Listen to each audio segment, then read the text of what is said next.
Chapter 1. From San Francisco to London. When I was 27 years old, I worked in an office in San Francisco. I did my job well and my future was promising. I was alone in the world and I was happy. On Saturday afternoons I didn't work. I sailed my little sailboat on San Francisco Bay. One Saturday afternoon I sailed out too far. The strong afternoon wind pushed my sailboat out of the bay into the Pacific Ocean. That night, when I had lost all hope, a small British brig saw me and took me on board. The brig was sailing to London. The voyage was long and stormy. I worked as a sailor to pay for my trip. When I arrived in London, my clothes were old and dirty. I had only $1 in my pocket. With this dollar I ate and slept for the first 24 hours. During the next 24 hours I didn't eat and didn't sleep. At about 10 o'clock the following morning I went to Portland Place. I saw a child walking past holding a big pear. The child ate one small piece and then threw the pear onto the street. I stopped and looked at it. I was very hungry and I really wanted that pear. But every time I tried to get it, someone passed by and looked at me. I quickly turned in the other direction and waited for the person to pass by. I tried again and again to get that pear, but the same thing happened. I was desperate. I decided to get the pear and not to worry about the people who saw me. At that moment, a gentleman opened a window behind me and said, "Come in here, please."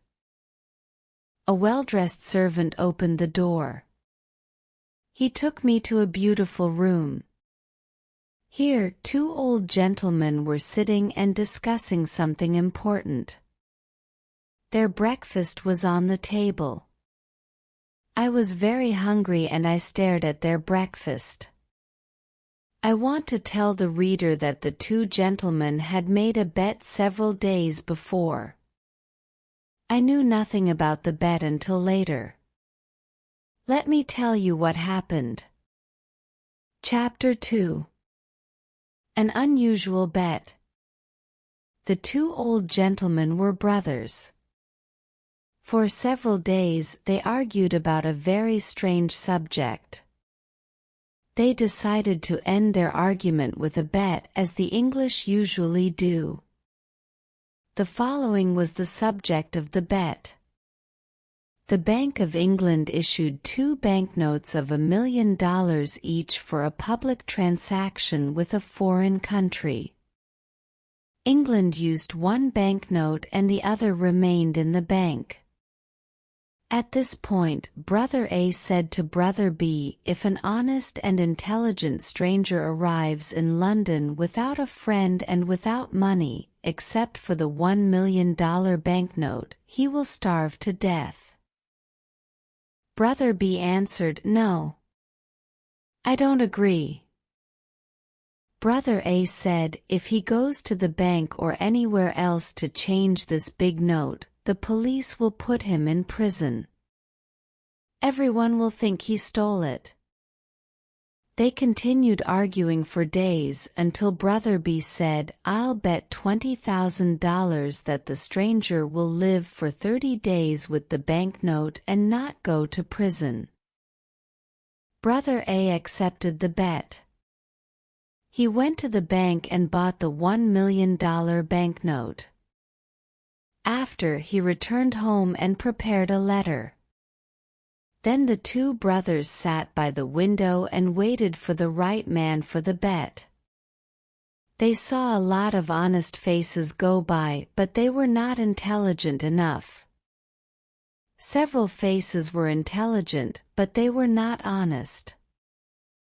A lot of faces were honest and intelligent, but they were not poor enough. Other faces were honest, intelligent and poor, but they were not strangers. When they saw me from the window, they thought I was the right man.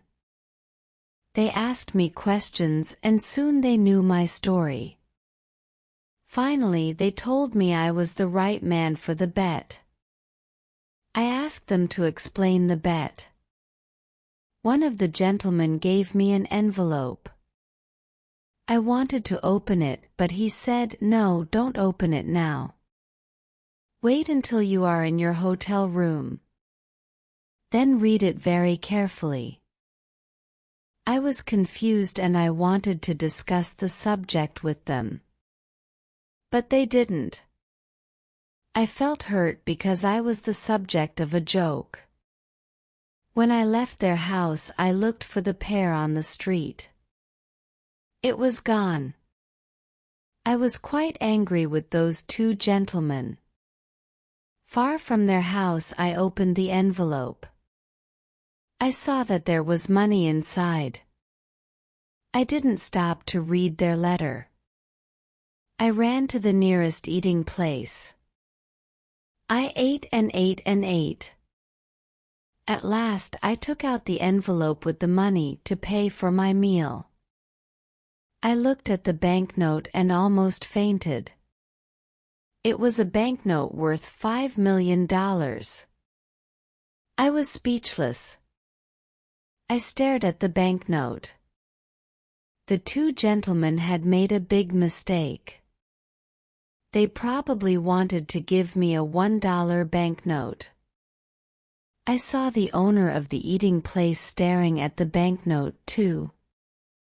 We were both surprised. I did not know what to do or say.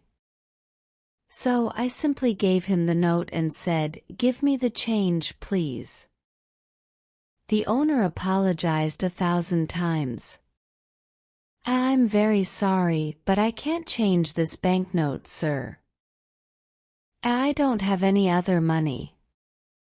Please change this note." The owner then said, "You can pay for this food whenever you want, sir. I understand that you are a very rich gentleman. You like playing jokes on people by dressing like a poor man. You can come here and eat all you want whenever you want. You can pay me when you want." Chapter 3. The letter. When I arrived, the same servant opened the door. I asked for the two gentlemen. "They are gone," the servant said. Gone. Gone where?" "Oh, on a journey." "But where did they go?" "To the continent, I think." "The continent?" There were no signature, no address, no date on the letter. How strange. I didn't know what to think. I went to a park, sat down and thought about what to do. After an hour, I reached the decision that follows. The two old gentlemen are playing a game that I don't understand. They are betting on me. But at that time I didn't know anything about the details of the bet. If I go to the Bank of England to return the banknote, the bank will ask me lots of questions. If I tell the truth, no one will believe me. They will put me in an asylum. If I tell a lie, the police will put me in prison. I can't even give it to anyone because no honest person will want it. I can do only one thing: I must keep the bill for a whole month. And I must not lose it. If I help the old man to win his bet, he will give me the job I want. The idea of an important job with a big salary made me happy. With this exciting idea in mind, I began walking down the streets of London. Chapter 4. At the tailor's. Every time I passed in front of a tailor's, I wanted to enter and buy some new clothes. But I had no money to pay for them. The $1 million banknote in my pocket was useless. I passed in front of the same tailor's 6 times. At last I entered. I quietly asked if they had an old, unattractive suit that no one wanted to buy. The man I spoke to nodded his head, but he didn't speak. Then another man looked at me and nodded his head. I went to him and he said, "1 moment, please." After some time he took me to a back room.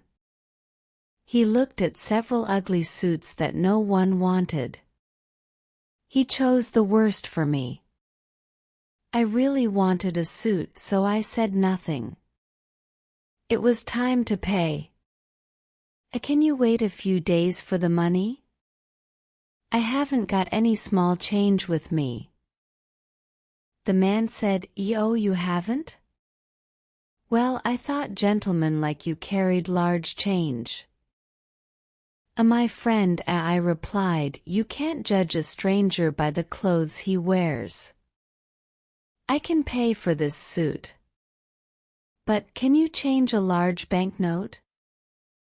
"Oh, of course we can change a large banknote," he said coldly. I gave him the banknote. He received it with a smile, a big smile that covered his face. When he read the banknote, his smile disappeared. The owner of the shop came over and asked me, "What's the trouble?" "There isn't any trouble. I'm waiting for my change." Come. Give him his change, Todd. Quickly. Todd answered, "It's easy to say, but look at the banknote." The owner looked at the banknote. Then he looked at my package with the ugly suit. "Todd," he shouted, "you are stupid. How can you sell this unattractive suit to a millionaire? Todd, you can't see the difference between a millionaire and a poor man." "I apologize, sir," the owner continued. Please take off those things you are wearing and throw them in the fire. Put on this fine shirt and this handsome suit. It's perfect for you, simple but elegant." I told him I was very happy with the new suit. "Oh, wait until you see what we can make for you in your size. Todd, bring a pen and a book. Let me measure your leg, your arm." I didn't have a moment to speak. The owner measured me. Then he ordered his tailors to make me morning suits, evening suits, shirts, coats, and other things. "But, my dear sir," I said, "I can order all these things only if you change my banknote. Or if you can wait a while before I pay you." "Wait a while." "I'll wait forever, that's the word. Todd, send these things to the gentleman's address. Let the less important customers wait." "What's your address, sir?" "I'm changing my home." "I'll come back and give you my new address," I replied. "Quite right, sir, quite right. Let me show you to the door, sir." "Good day, sir, good day." Chapter 5. The Poor Millionaire. The impossible happened.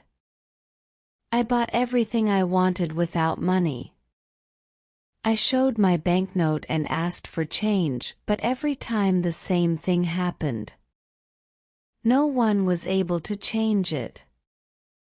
I bought all that I needed and all the luxuries that I wanted. I stayed at an expensive hotel in Hanover Square. I always had dinner at the hotel. but I preferred having breakfast at Harris's simple eating place. Harris's was the first place where I had a good meal with my $1 million note. That's where it all started. The news about me and my banknote was all over London. Harris's eating place became famous because I had breakfast there. Harris was happy with all his new customers. I lived like a rich, important man. I had money to spend. I lived in a dream. But often I said to myself, remember, this dream will end when the two men return to London. Everything will change. My story was in the newspapers. Everyone talked about the strange millionaire with the $1 million note in his pocket. Punch magazine drew a funny picture of me on the front page. People talked about everything I did and about everything I said. They followed me in the streets. I kept my old clothes and sometimes I wore them. It was fun when the shop owners thought I was poor. Then I showed them the banknote and oh, how their faces changed. After 10 days in London, I went to visit the American ambassador. He was very happy to meet me. He invited me to a dinner party that evening. He told me that he knew my father from Yale University. He invited me to visit his home whenever I wanted. I was glad to have a new, important friend. I thought to myself, I'll need an important friend when the story of the $1 million note and bet comes out. I want the reader to know that I plan to pay back all the shop owners who sold me things on credit. If I win the bet for the old gentleman, I thought, I will have an important job. With an important job, I will have a big salary. I plan to pay back everyone with my first year's salary. Chapter 6. The Dinner Party. There were 14 people at the dinner party.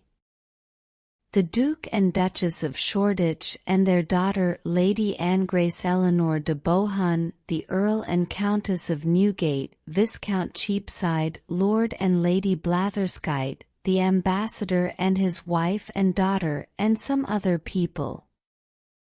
There was also a beautiful 22-year-old English girl named Portia Langham. I fell in love with her in 2 minutes and she with me.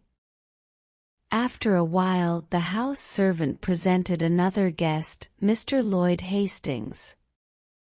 When Mr. Hastings saw me, he said, "I think I know you." "Yes, you probably do." "Are you Yes, I'm the strange millionaire with the $1 million note in his pocket." "Oh, well, this is a surprise. I never thought you were the same Henry Adams from San Francisco. 6 months ago you were working in the offices of Blake Hopkins in San Francisco. I remember clearly. You had a very small salary. And at night you helped me arrange the papers for the Gould and Curry Mining Company. Now you're a millionaire, a celebrity here in London. I can't believe it. How exciting." "I can't believe it either, Lloyd. Just 3 months ago we went to the Miners' Restaurant. No, it was the What Cheer restaurant." "Right, it was the What Cheer. We went there at 2 o'clock in the morning. We had steak and coffee. That night we worked for 6 long hours on the Gould and Curry Mining Company papers. Do you remember, Henry, I asked you to come to London with me. I wanted you to help me sell the Gould and Curry gold mine shares. But you refused. Of course I remember. I didn't want to leave my job in San Francisco. And I still think it's difficult to sell shares of a California gold mine here in London. You were right, Henry. You were so right. It is impossible to sell these shares here in London. My plan failed and I spent all my money. I don't want to talk about it. But you must talk about it. When we leave the dinner party, you must tell me what happened. Oh, can I? I really need to talk to a friend, Lloyd said, with water in his eyes. Yes, I want to hear the whole story, every word of it. Thank you, Henry. You're a true friend. At this point it was time for dinner. Thanks to the English system of precedence, there was no dinner. The Duke of Shoreditch wanted to sit at the head of the table. The American ambassador also wanted to sit at the head of the table. It was impossible for them to decide, so we had no dinner. The English know about the system of precedence. They have dinner before going out to dinner. But strangers know nothing about it. They remain hungry all evening. Instead, we had a dish of sardines and a strawberry. Now it was time for everyone to play a game called cribbage. The English never play a game for fun. They play to win or to lose something. Miss Langham and I played the game, but with little interest.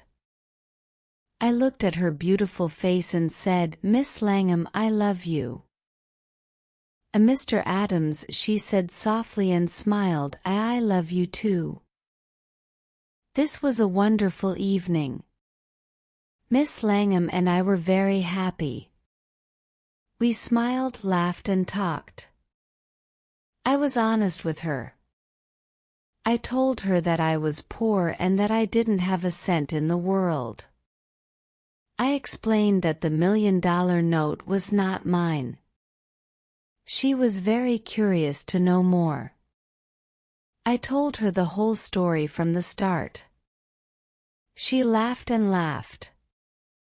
She thought the story was very funny. I didn't understand why it was funny. I also explained that I needed an important job with a big salary to pay all my debts. Portia, dear, can you come with me on the day I must meet those two gentlemen?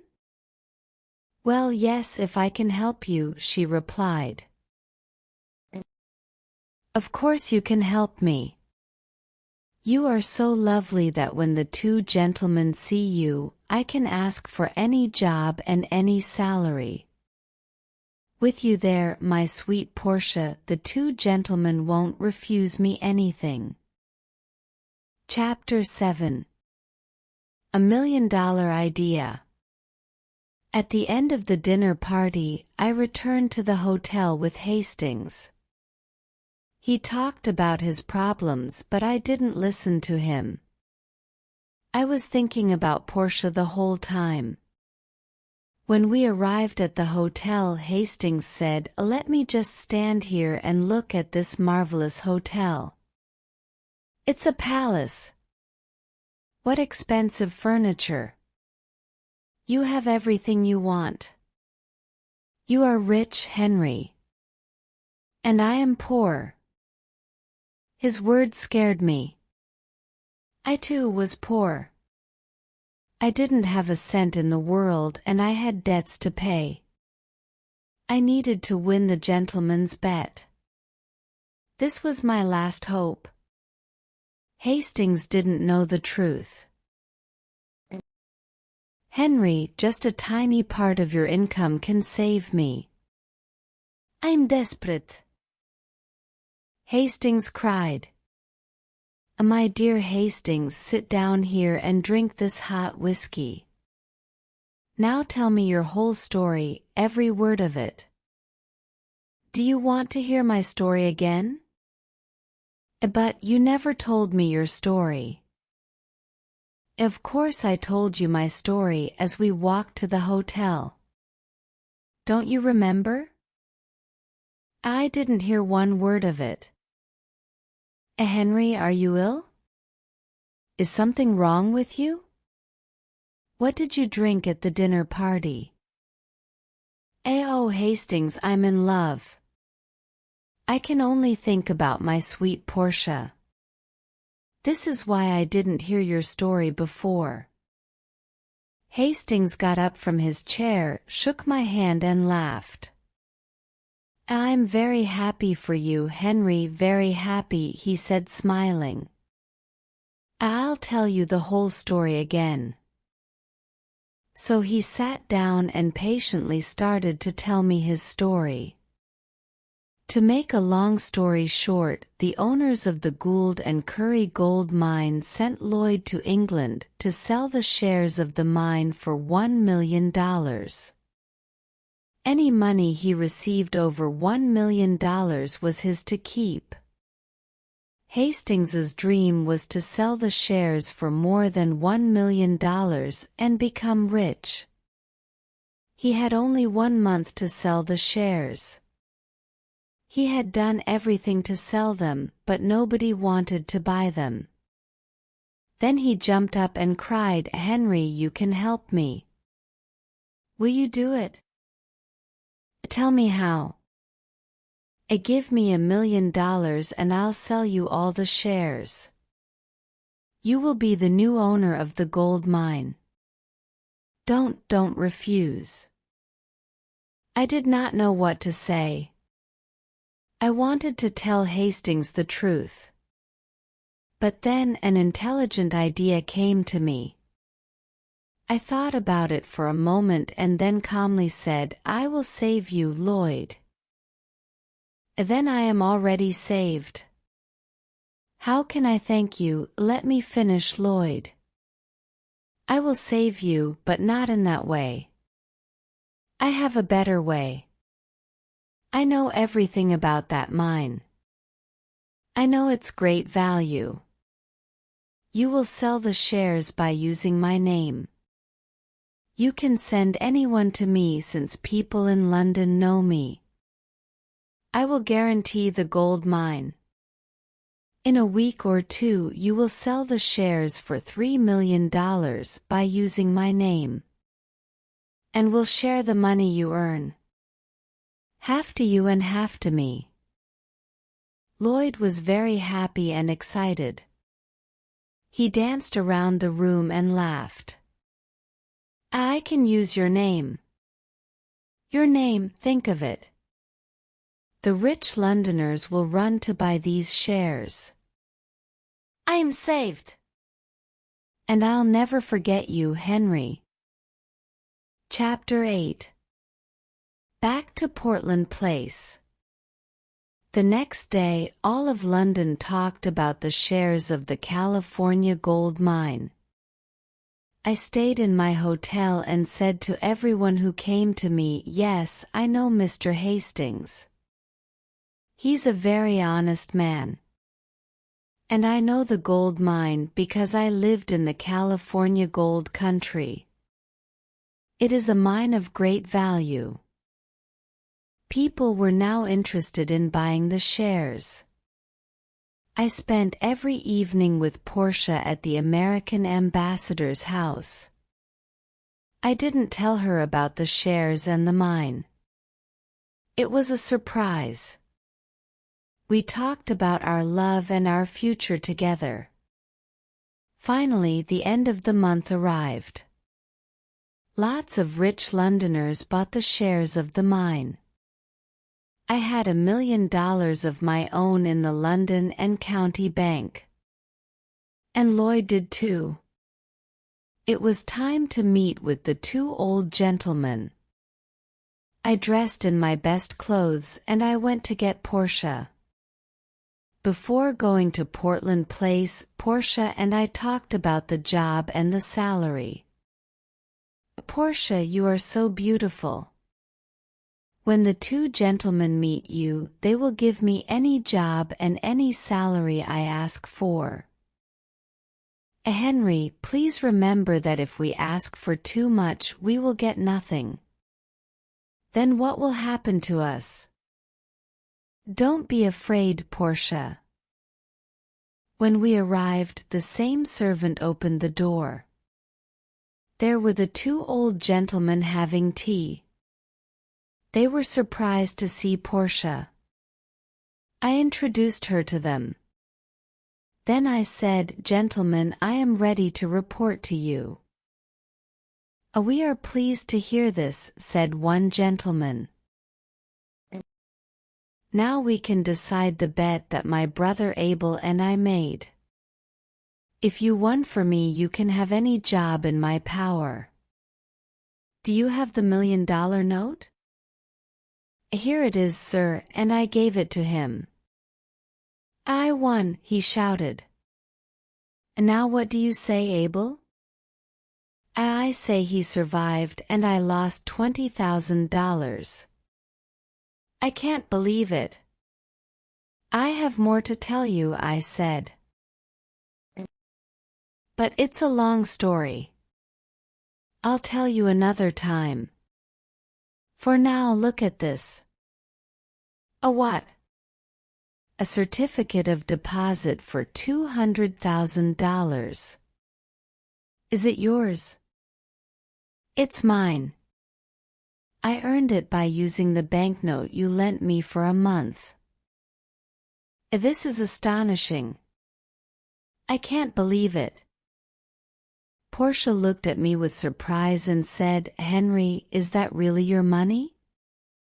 You didn't tell me the truth." "No, I didn't. But I know you'll forgive me." "Don't be so sure. You told me a lie, Henry." "Dearest Portia, it was only for fun. Come, let's go now." But wait, my gentleman said. "I want to give you the job and the salary you choose." Thank you with all my heart. But I don't want the job." "Henry, you didn't thank the good gentleman in the right way. Can I do it for you?" Portia said. "Of course you can, my dear." Portia walked to my gentleman, sat on his lap and kissed him on the mouth. Then the two old gentlemen shouted and laughed. I was amazed. What was happening? "Papa," said Portia, "Henry doesn't want your job. I feel very hurt." "Darling, is that your father?" I asked. "Yes, he's my stepfather, a dear man." "Now do you understand why I laughed when you told me your story?" "My dearest sir," I said, "I want to take back what I said. There is a job that I want." "Tell me." "I want the job of son-in-law." Well. But you were never a son-in-law before. Do you know how to do this job?" "Try me, please." "Try me for 30 or 40 years, and if—" "Oh, all right. Take her." Were Portia and I happy? There aren't enough words in the dictionary to describe our happiness. When the Londoners heard the whole story of my adventures with the banknote, they talked of nothing else. Portia's father took the banknote back to the Bank of England and cashed it. Then he gave us the cancelled banknote as a wedding present. We put it in a picture frame and hung it on the wall in our new home. And so I always say, yes, it's $1 million banknote, but it only bought one thing in its life, the most valuable thing in the world, Portia. The end.